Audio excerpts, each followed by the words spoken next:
3 months before I was supposed to graduate, I got, they kicked in my door and came in, the police came in and like they basically raided my house, went in my safe, and they found like a pound of weed, they found like 40 ecstasy pills, like 300 Xanax, a bunch of money, cash, Molly, all this stuff. And so like at that point, that gave me the real wake up call, because when I was a kid, like at 17 in high school, it didn't really register. But this time they threw me straight into county jail, Polk County, Frostproof. And there was people in there that, they're like career criminals, and they're just like, I'm sitting in the cell with like, there's potentially murderers, rapists, like attempted murder, aggravated assault, like all different types of like people in there.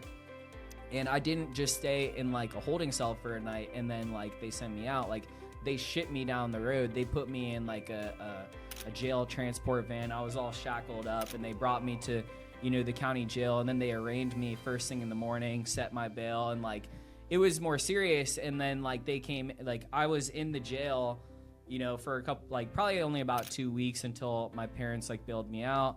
And then I went through the whole process with everything. Thankfully, I was potentially facing a significant amount of prison time.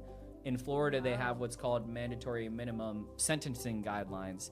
And I came like this close to breaching that threshold of where I would have had a 3-year prison sentence, mandatory minimum, which means you can't negate it. Yeah, right. You can't, there's no getting around that. It's like you have 3 years in prison, we're shipping you off for the next 3 years. And I was like a 21-year-old kid.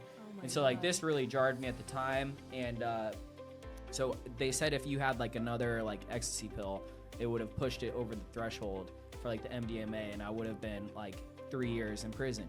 And so luckily, since at that time I didn't have a criminal record because all my juvenile stuff was cleared. And so they allowed me to basically do like a plea with my lawyer. So I basically pled guilty or whatever. And then they reduced my charges just to felony possession, not intent to distribute. And so they gave me 2 years of probation. And so I like luckily got out of that, but I got kicked out of school. It was a big thing. And I got shipped to go live with my parents in Charleston, South Carolina. And at the time I was just like super down, but I remember there was a distinct moment when I was in the jail cell for the first time where I kind of had like what I describe as my like line in the sand moment, where I was actually really motivated by what was happening to me. Like, yes, I felt like sorry for myself and all the things that you can go into and like, just going down the rabbit hole of negative thought and negativity. But I was like, I'm gonna like do this like line in the sand, and I'm gonna like do a full 180 on my life, and I'm gonna come out and I'm just gonna do, I'm just gonna go crazy. I'm gonna outwork everybody. I'm just gonna absolutely blow up and like become super successful and use this as like my driving force.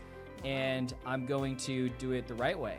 And I'm going to do it 100% legal, and I'm going to be an entrepreneur, because I was thinking back to like the Rich Dad Poor Dad, the Think and Grow Rich. And I was like, there's other ways to do this. And so that was a big moment for me in changing everything.